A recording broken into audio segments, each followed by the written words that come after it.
The Colorado Equals Security Podcast is your local source for regional security news, local events, and interviews with key individuals in the region. Now, here are your hosts, Rob Reck and Alex Wood. Hello and well, oh God, I instantly punched my microphone, Chelsea. I didn't hear that. Good.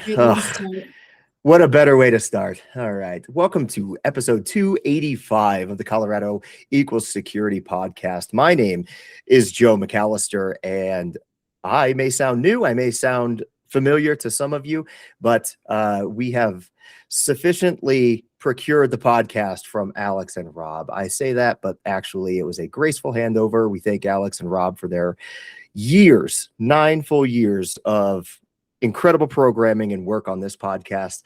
But we are happy to also usher in the new era, myself being Joe McAllister, and I am a security professional that's been in the Colorado area for a number of years. I started out on the IT help desk, moved up to a road warrior providing end user services, and then had a good friend of mine here in the Colorado security community say, you should do security, you're already doing it. And thanks to that guy who knows who he is in the chats, I got my CISM. I worked at an MSP for a long time, did some consulting work, and now do enterprise cybersecurity, and just took over some application security, basically the whole stack. So I am sufficiently what I'd like to call experienced, and also like to admit I don't know nearly enough, but I am more excited to introduce and hear a little bit more about my co-host, Chelsea Weiss. Thank you, Joe, very much. Everyone, hello. Nice to see and hear all of you again. As Joe mentioned earlier, let us give a round of applause to both Alex and Rob for the phenomenal legacy that they have built with this podcast. And thank you for handing it over and trusting it with us. So to build a little bit more about who on earth am I grew up here in Colorado, also a security professional, spent some time in the New England area, go Boston teams, but I've been back since 2015. I've really spent my entire career working across product security, fraud, and intelligence. Typically, we see those domains treated as separate disciplines, but they're really just the same way of they're really just different ways of seeing the same problem, how systems get abused. And when you connect the dots of product security, fraud, and intelligence, you can see risks earlier. So at the end of the day, or to put it more simply, I am Chelsea Weiss, and I like making fraudsters and threat actors have bad days. Looking forward to what we learn and grow together. Back to you, Joe. I love it, but I did not realize that in our episode 0 together, we were immediately going to have an issue because I am a New York Yankees fan. Oh, shoot. Yes, we'll have to take that out back. Yeah, I was going to say, we've had a good run. All right, thanks, everybody. Podcast is over. Nice knowing you. Oh, goodness. All right. Well, I guess we will have to see past our differences there. Just quick housekeeping notes. Remember to visit colorado-security.com to do multiple things, including join the vibrant Slack community, join the mailing list, as well as head over to your favorite podcast subscription platforms, be that Spotify, be that Apple Podcasts. Rate, subscribe, like it, tell a friend. Make sure that you are spreading the good word of what this podcast is. And while we're speaking about that, let's make sure we're crystal clear about what is changing, which is not a whole lot except the names and the voices on the show. Chelsea and I are committed to continuing the mission, which is highlighting Colorado security professionals and the landscape of Colorado and how that relates to the cybersecurity profession across our great state, and what kind of national news might have local consequences, repercussions, or benefits. I don't know if, Chelsea, you have any other color you want to add there, but feel free. No, once again, yeah, the only things I would add is this is a great opportunity for us to continue to learn and grow together as a Colorado community. It's small and it is very well interconnected. And thanks again to Alex and Rob for helping it stay that way. And we want to continue growing that. Absolutely. Well, with that, let's dive right into the news for this, your April show. Absolutely. We will start off with our first article of the day. Name the train. Colorado Front Range rail leaders are asking the public to vote on finalist names. So we have a Front Range passenger rail project that's going to connect different cities from Front Range, from Fort Collins to Trinidad. And the exciting part is we, the public, are being asked to help name that train. There's 4 finalist options. First one, Colorado Connector, aka Coco. Second, Colorado Ranger. Third, Range Link. And fourth, Fred. Front Range Express destinations. Joe, what's the front runner for you? Clearly it's Fred. I really like Coco, don't get me wrong. However, there's something about getting on the Fred that just sounds right. It feels like home. You know, when you walk in a house, if you've toured a home to buy a house or a venue for anything, and you just say, yeah, this is it. As soon as I saw Fred, I got that feeling. How about you? Yeah. I also do like Fred. I like Fred and I like Colorado Ranger. I think that's pretty strong. So we will see. I will be happy campers with any of those. And I'm excited. Like, I don't know if you and, our folks listening have had the opportunity continue to explore in those specific types of areas, but the Front Range cities are absolutely beautiful. Fort Collins, absolutely love. So this is an exciting opportunity for those cities to get anywhere between 1.5 million and 4 million annually for local development tied to the rail. So exciting opportunity for there. Of course, there's going to be a 0.5 potential sales increase tax to fund the project, but we will see how that goes. Absolutely. Awesome. Well, with that, let's move on to our next story, which is a bit of an update around the Broncos' new stadium, or maybe new Reno Stadium. Who knows? There seems to be quite a bit of movement, discussion, and a real area of passion for a lot of the fans here in Denver, as well as the entire state of Colorado. I don't know if you have had the chance to look over kind of the full drama behind this, but the story itself is highlights a couple of key things. They're looking at a retractable roof stadium. They're looking at the Burnham Yard area, but I've also heard some interesting concepts about further east out near the airport. And there is a lot of course, this becomes a kind of political discussion around local city councils, mayors, and different folks vying for or potentially discussing the challenges that come with building a new stadium. Now, when I saw the plans for Burnham Yard at first, and hearing a lot more about making it less parking, just blacktop, and a lot more walkable, a lot more entertaining venue, I was actually extremely interested in what that means for the community, especially in the areas that we're talking about here.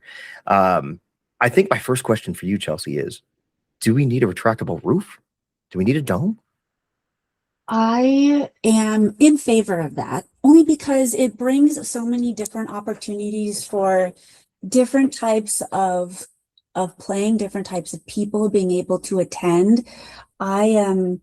I have small children, and I'd like to be able to take them to games when it's not absolutely freezing outside. Even though that is a phenomenal Colorado pastime, I would love the opportunity to be able to have a new and modernized stadium to be able to watch that. And the retractable roof is key.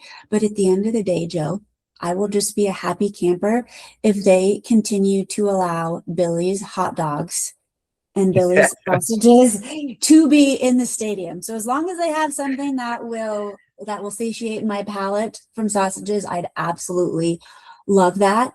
The other piece, though, that I loved about this article, and when you think about it, like this is really similar to what the LA Rams did with SoFi Stadium. So like, rather than doing a traditional stadium build, they were very smart with how they approached it from a real estate and ecosystem strategy. Like it's not just a sports investment. They're also looking to have an entertainment district and build neighborhoods here. Like that's the Burnham Yard. Like that's 150 acres in a major city. So kudos to them. I'm excited to see where this goes. Agreed, and same here. I think For my 2 cents, the retractable roof is an interesting concept because it does lend itself to year-round activities. It doesn't matter what the weather is doing. And so not, we're talking football, but just in a couple of weeks, we've got Inter Miami coming with Messi. We could have some more interesting things happening. If we have a winter and actually get snow, it seems like this past year, it didn't matter if we had a retractable roof or not. You could still go out in a 70-degree February day and enjoy things, but I don't think we can count on that going forward. The other interesting thing is going to always be, especially with these new stadiums, the contention around the financing. I know that's kind of discussed in the article itself, and there's not much public appetite for the taxpayer funded stadiums, which I find myself on the side of as well, especially with the ownership group that we have being one of the wealthiest in the league. I would love to see kind of a creative solution there as opposed to our taxes going up yet again. Yes, you and me both. We will have to see how that plays out. And we'll use that as a transition opportunity to number 3. So along the same sports theme, third article of the day today talks about a golf-themed co-working called Clubhouse Work and Golf is expanding in Greenwood Village, and they're eyeing Cherry Creek Clubhouse for work and golf. So essentially, this is a co-working community built around golf. So I don't know if some of you guys have experienced this, but it's big, beautiful offices, and they have awesome golf simulators. This place has blown up in a healthy way, and they've hit full capacity over the past year. They're looking to add 30 more private offices in DTC, plus some more golf simulators and meeting rooms. And then in addition to that, they're looking at the larger location going to the Cherry Creek area. And that one will be about 23,000 square feet and probably be about another 65 offices. Joe, tell me, if you were working there all day, every day, how productive would you be? Not is the answer. It's funny because I don't consider myself a golfer. I have, of course, as I kind of climb the ladder, I find myself getting more invitations and more of those vendor invites saying, I'll send you a putter if you take 15 minutes to talk to me. And have to tell those folks it's not necessarily my bag. However, I've had some great times at Top Golf and even at some clubs, just getting a bite to eat. So it's very interesting. I think this entire space is very interesting. Of what do they call it? Like a lifestyle co-working space that's not just beautifully appointed. We do have some incredible co-working spaces in Denver and in Colorado at large. If you've been down to the Milk Market, there's a beautiful one down there as well. But it also kind of interested me, this story in general, just because having a kind of hybrid arrangement, I get to go to a beautiful office 3 days a week with my current employer. But if I were working from home, I know I would want some sort of interaction, some sort of social space to even just be in the presence of other people, even if I'm not necessarily, doing 9 holes with them over lunch.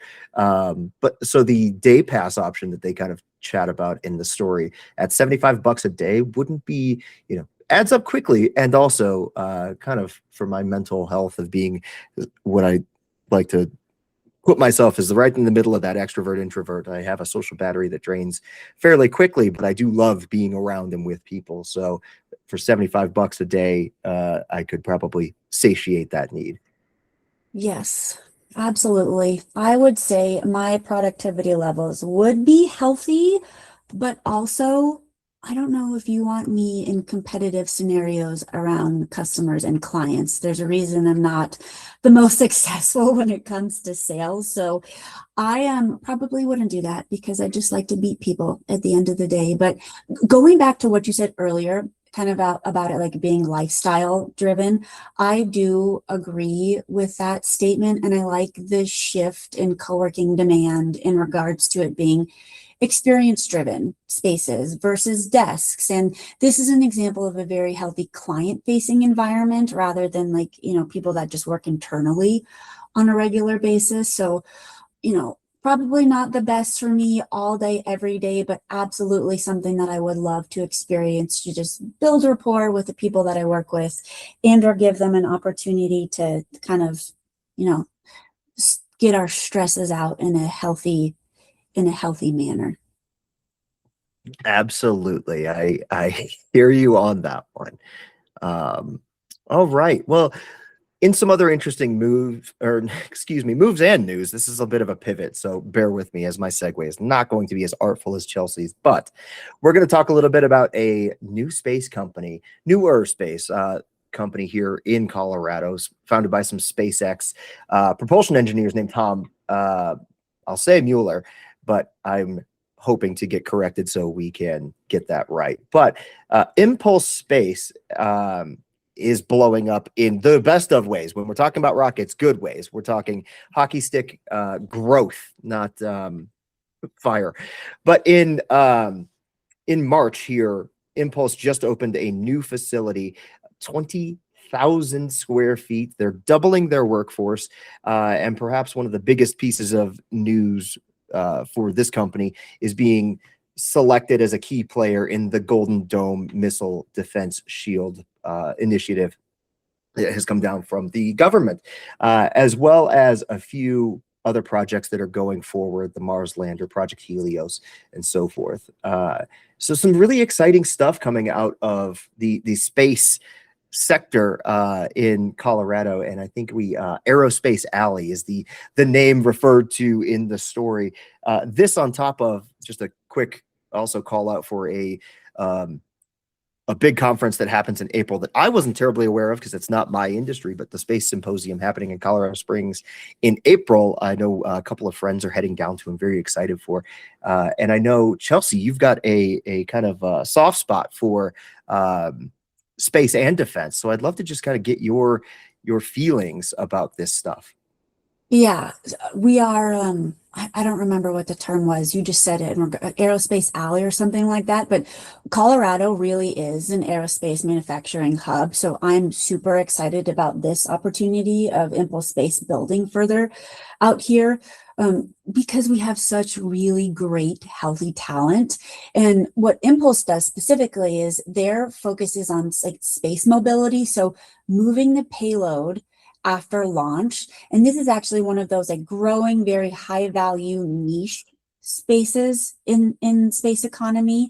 And what we're seeing, because this is an area that is expanding in multiple different veins, a lot of companies are shifting from, launch, which is what we typically think about when we think about aerospace and defense satellites, to what happens after orbit. And, this is kind of what Impulse does. And this is where you're seeing a lot of new money and innovation growing, which is why, Impulse, as you said, it's led by Tom Mueller. He's one of SpaceX first employees. They are very well funded, like $300 million on their Series C. So they're in their scaling phase. And I'm excited to see how this continues to grow for us. Absolutely. And I'll do a real-time correction as I was reading through the rest of the story there, that Impulse is actually headquartered in Redondo Beach, but that 20,000 square foot facility is located up in Louisville.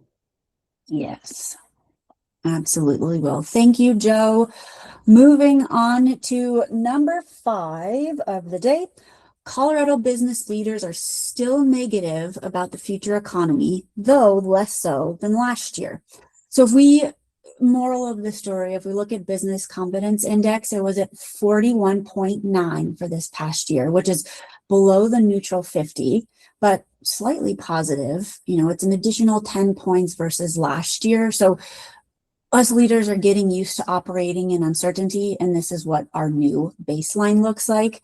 The article talks about the top concerns are really, geopolitical instability, so war, tariffs, federal changes, the soft signals of the economy, slowing U.S. growth rate, shrinking labor force. Of course, there was a big section talking about AI and the workforce shift being a big theme. 40% of leaders in this article are saying that AI is already actively transforming jobs. No surprise there. And then 69%, in addition to that, are reporting productivity gains from AI. My big takeaway from this article was, companies are now focusing more on efficiency rather than hiring. So what used to be, a conversation on how are we growing in regards to hiring, it's now how is our productivity growth happening? So it's less negative, but it doesn't necessarily mean healthy. It just means we're adjusting. Do you align with any of this, Joe? This is a super interesting article because I've been spending a lot of time thinking about how to think about things differently. I think that's always, a healthy thing to do in the security space, in tech, and so forth. But this type of this report, or this, article in particular, focuses on how many disruptions are happening all at once. We've got, and some of them are downstream, right? The AI disruption is a huge part of this article, and that's kind of where I found the most interesting and things that I kind of identified with and echo in some of my discussions with my teams and other leaders about thinking about things differently. And Richard, I'm going to say, I am terrible with names, so I'm sorry, Mr. Wobkind, who's the Associate Dean for Business and Government Relations at CU Boulder. And he kind of mentions that we think about the economy in a different manner. Maybe it's not just GDP or employment growth, which is the indicators we've typically looked at. Instead, as you said, Chelsea, we're looking at productivity gains. We're looking at, can we execute on a phrase that unfortunately us security professionals are very used to hearing, doing a lot more with a lot less? And what does that mean for the future of the industries that we operate in? And there's a whole bunch of interesting things happening with AI. If there's a quote earlier in the article about if we were just talking about, say, a war with Iran or another sort of international geopolitical destabilization event, it might be more drastic. Could we see a larger dip? But we are seeing that also juxtaposed with, if I wanted to go buy RAM for my gaming computer, it is two or three times the cost it was a couple years ago. So there's a whole bunch that's just really interesting about the times. Being a millennial and hearing unprecedented times yet again is sigh-worthy, and also just kind of the present that No we are surprise. in. Yeah. Yes, exactly. No surprise. Well, I think, Joe, it's time for our security articles of the day.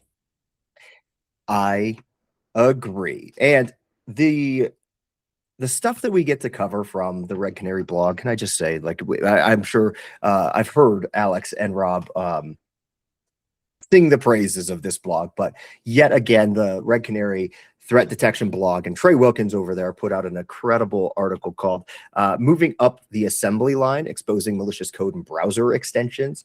And it goes into some incredible detail, as always, that starts fairly high level and really gets down to how you can get a little bit more granular and identify script modifications, checking out signatures and domain comparisons. It's something for the tech heads out there. The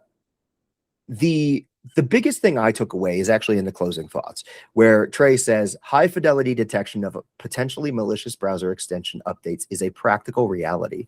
And that actually made me feel great compared to where I've felt the past couple of weeks with all of the NPM news, all of Team PCP out there, the Trivy stuff. Chelsea, how are you doing? I know I'm talking about an article in particular, but how kind of is your brain space when we talk about the nature of these threats and detecting these threats in the wild?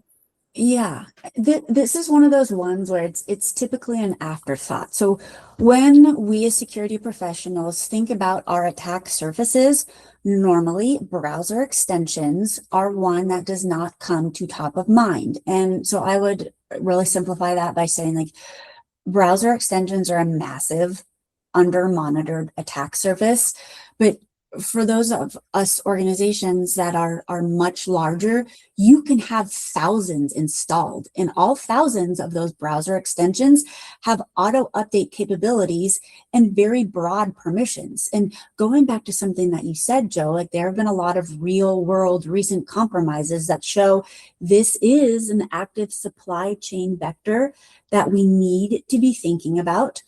when we talk about, what is our risk to our business, one of the core problems in this article, but also in how we look at, vulnerability management and our attack surface is a lot of the conversations the industry has been talking around is runtime telemetry. This attack surface, Joe, is a really good example of where that does not apply, because if you're looking at runtime telemetry, that's too late. If you're looking at public reporting for this attack surface for browser extensions, that's way, way too late. So, here, this article, Trey's talking about using Assemblyline, which is this, open source solution to be able to compare the diff. So comparing old versus new extension versions and, providing any real world validation on what could be a problem to you. So it's funny, after reading this one, I kind of had to think in my head, how on earth do we tackle this? Luckily, we do have a solution. It's not Assemblyline, but it's not something that I think about all day, every day. Agreed. And I think what really struck me as well is when I read things like the red flags in an update that Trey calls out, which are things like permission changes, network domain changes, increased entropy. It reminds me of the days when I was doing threat hunting and when I was doing incident response on the front lines of the problems that I think a lot of us are solving are not so different than 5, 10, 15 years ago. There are absolutely new threats. There are absolutely new vectors, but we're looking for similar behaviors. We're looking for similar things. It's just a matter of how thin is our peanut butter spread right now. That's a good phrase. I'm going to start using that. You're welcome. No trademark on that one yet. Yes. All right, transitioning again to our 7th article of the day, which is I'm very excited to talk about because this is something that I've spent the past year and a half doing. But this one is dedicated to continuous threat exposure management. What is it and why do you need it? So for those of you not familiar with continuous threat exposure management, which, the acronym, which we have many of here in the community, is CTEM. And CTEM is something that shifts your vulnerability management strategy from reactive to being continuous and very attacker-focused risk reduction. It does a really great job of connecting what exists, what exposed, what matters, and what actually gets fixed. For most of us, that matters because our typical company's attack services have been exploding just with all the various vectors that we've been talking about in this podcast and what Alex and Rob have talked about in previous podcasts. But a lot of us also have a ridiculous amount of tools with no single source of truth. And our traditional vulnerability management programs are very noisy and they're not aligned to real attack paths. So in this article, and I'll just give you guys a high level, it really talks about the 5 steps in order to get a healthy continuous threat exposure management program. The first one, scoping. What do we actually own and what are we exposing? Second one, discovery. So what is actually wrong? Third one, very important, prioritization. Does it actually matter? Fourth, validation. Is this real and is it actually safe for us to fix? And then the 5th one, mobility. Can we actually fix it? How do you guys solve vulnerability management, Joe, at your current place or in the past? And does that align with CTEM? Or are you guys going through an evolution journey now? The answer to the question of how we solve vulnerability management is essentially by doing our best. It's we try. It is one of those, I think, those terms that whenever you start to talk about it, it becomes this giant gray cloud in people's heads. And I love what Jared here at Optiv has put together because I am a framework and life cycle type of person. Very similar. He's putting terms to what or similar terms to the way that we've talked about life cycles as well. We talk about the prerequisites and the dependencies, right? Like what do we have? What are we responsible for? How are we going to actually go get things done is also a very valid question to think about. And I also think about the alternatives to what Jared's talking about here, which is intelligence-driven management of the solution. And what is the alternative, right? It's compliance checkbox. It's potentially reactive. And I think that's where a lot of us come from, is we figure out, oh, there's too many things. It's popping off like crazy. I'm just going to have to figure this out. But you can't get ahead of it unless you dedicate the time and have resources like this to put to paper the concepts that are in your head. I need to figure out what I have. You did a great job of defining those 5 steps in the cycle of CTEM that are the questions that people are asking. What do I have? How do I find it? What's important? What matters? And this is what's extremely useful. And this graphic being up top is so great. I may have to steal it for a deck or two here. Yeah, and I expect that visual to be going around with multiple organizations, because the other piece, like CTEM, is really just vulnerability management 2.0.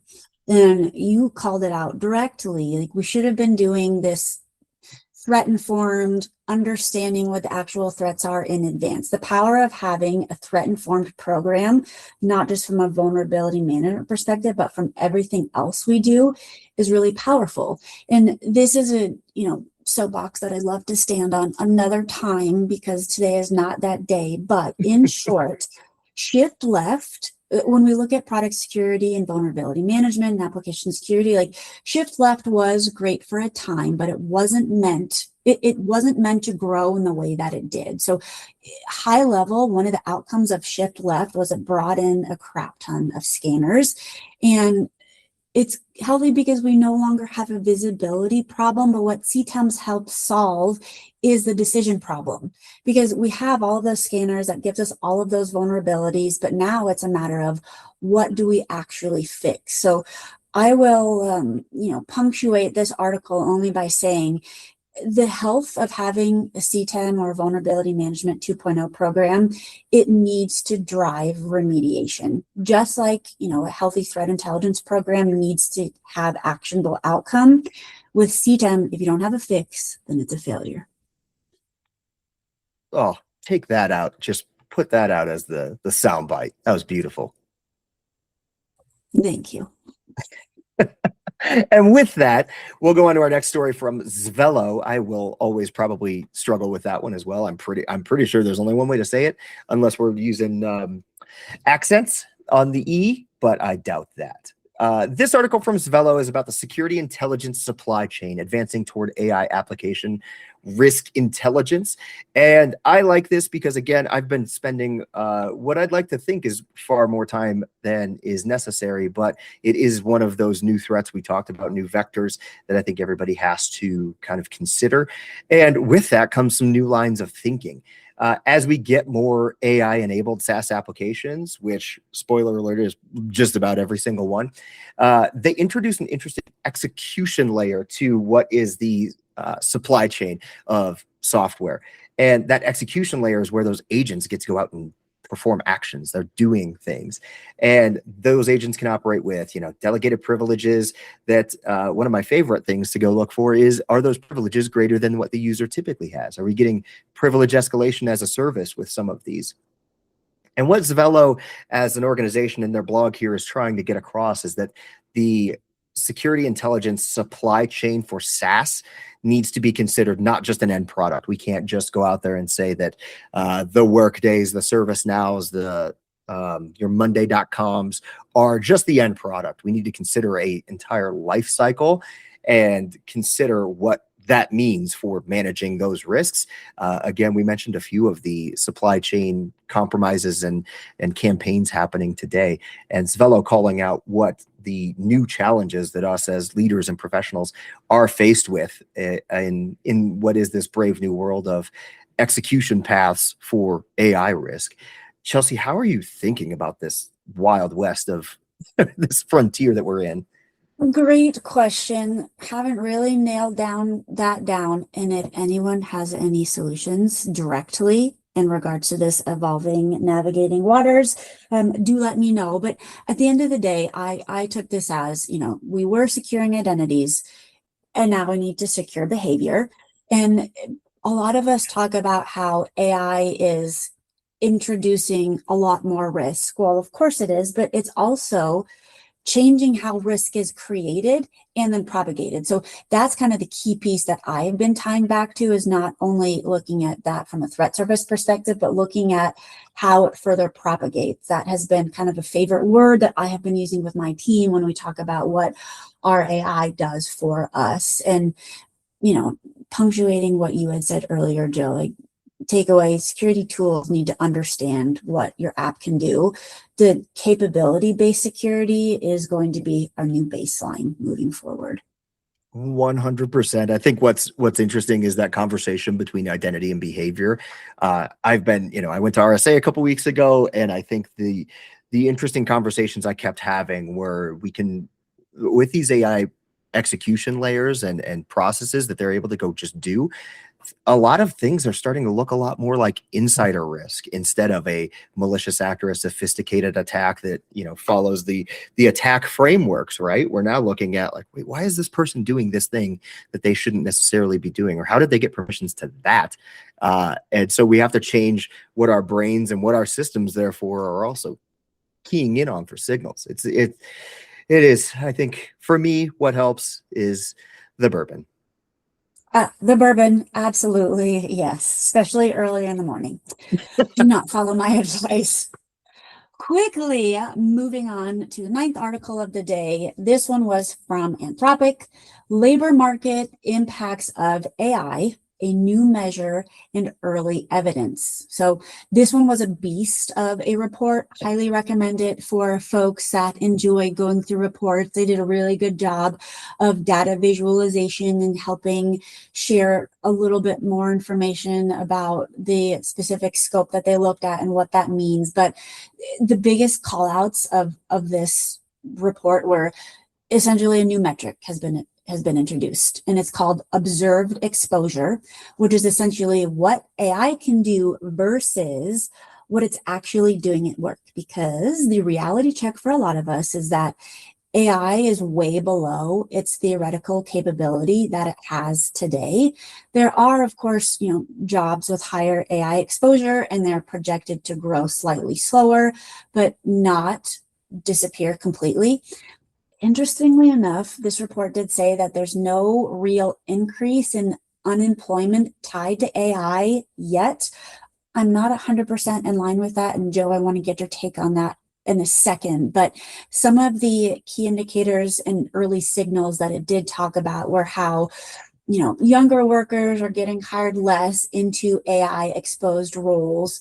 And most of those exposed roles are actually, the white collar, high paid, more educated roles, not the blue collar roles like most people expected. Biggest takeaway, that I have from this report from Anthropic is the AI impact is gradual. It's not a shock event. Don't necessarily agree with that. Joe, tell me your thoughts. I'm right there with you. I don't agree that it's not a shock event. I think we're seeing the shock, especially with some news. I mean, there's probably some delta between what is attributed to AI, Oracle's layoffs, right? 30,000 jobs cut, and part of it has got to be from something else, but be attributed. So I think there's always the attribution problem in security, and what is my industry, advertising. Like, attribution is always hard, no matter what. It is just a hard concept to really understand. However, I disagree that there's been little to no impact so far. What I actually really enjoyed about this, I'm a crayon drawing kind of person, and so the figures were super interesting to me. I really tore apart the theoretical capability and observed usage by occupational category figure 2 in the article. If you get a chance to go check that out, it has observed coverage of AI, essentially occupations, and then theoretical coverage. And what is most fascinating to me is the acceleration in certain, it's a spider chart, right? So it kind of goes out from the center. The acceleration in computer and math and business and finance of the current observed, and where the limit of that is, which is essentially almost 90% of those occupations can be covered according to this graph. Management's also up there, which I think some of us may know, but I'm also interested in some of the other things that are at near zero today, but have a high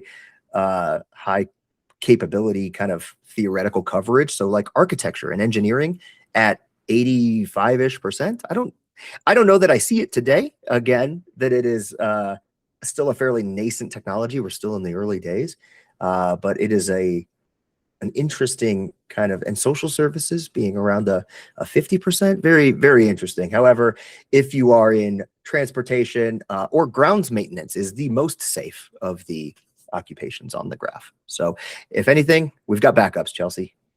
We do have backups. I need to get a couple more degrees in order to be able to support that long term. But I want to see how this grows over the next 3 months. Like, once again, when this report came out, I think we can all agree it may not be 100% accurate based off of what, the pressure that we're all feeling, and or, as you had mentioned, Oracle and the 30,000 layoffs directly related to AI earlier. We'll have to kind of see how this one expands, and I'll leave it at that. Agreed. Yep, it will be an interesting future. Quickly onto our last story of the day, which is from the Optiv blog and is a article about the top 5 signs your identity program isn't ready for 2026. We can run through these really quickly because I think, just speaking selfishly, I am looking at these and saying, oh, okay. So we talked a little bit about some of the numbers, but I'll run through them really quickly. Your identity ecosystem has outgrown your governance model. Manual provisioning and access workflows remain the norm.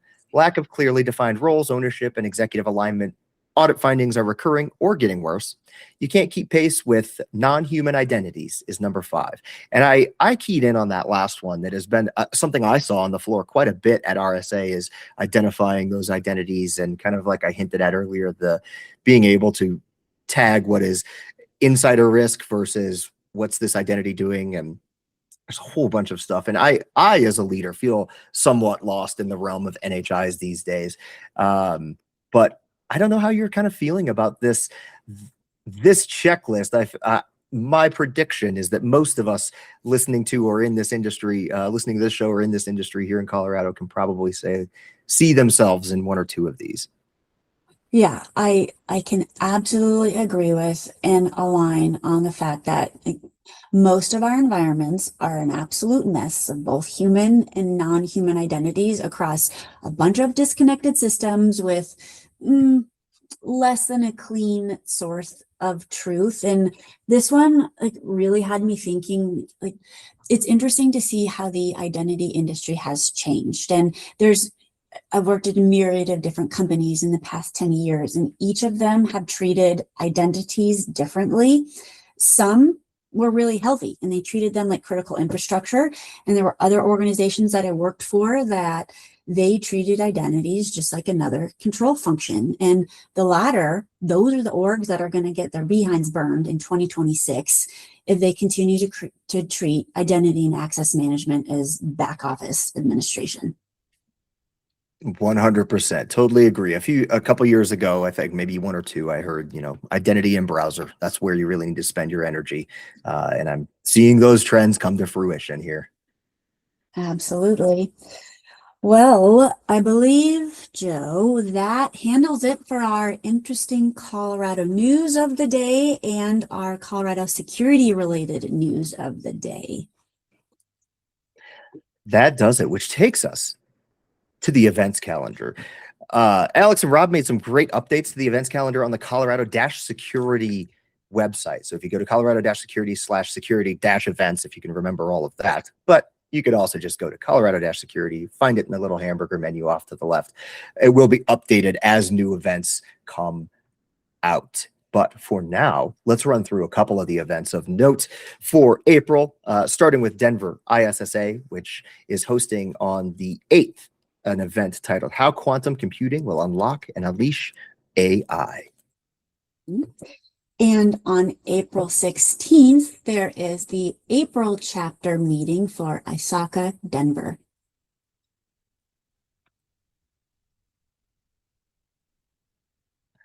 awkward silence because I also want to show that on the April 16th, I'm looking at the calendar myself because I had failed to add in some of the events around Snowfrock, which is happening this month.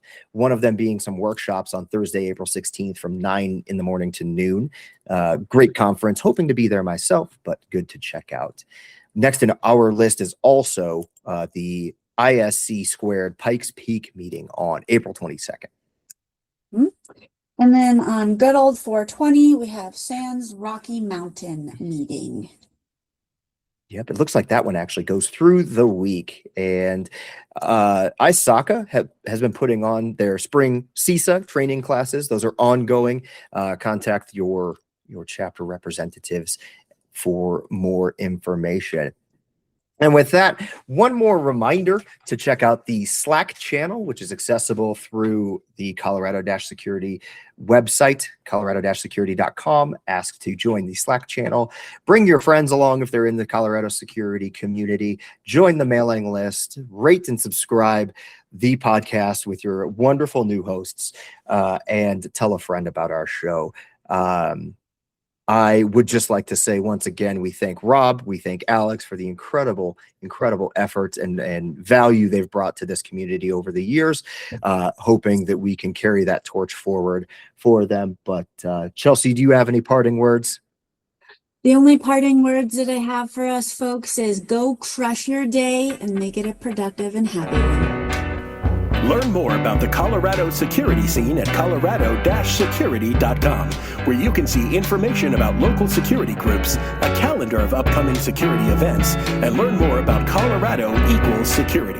Reach out to Alex and Rob by emailing info@colorado-security.com. Until next time, remember, Colorado equals security.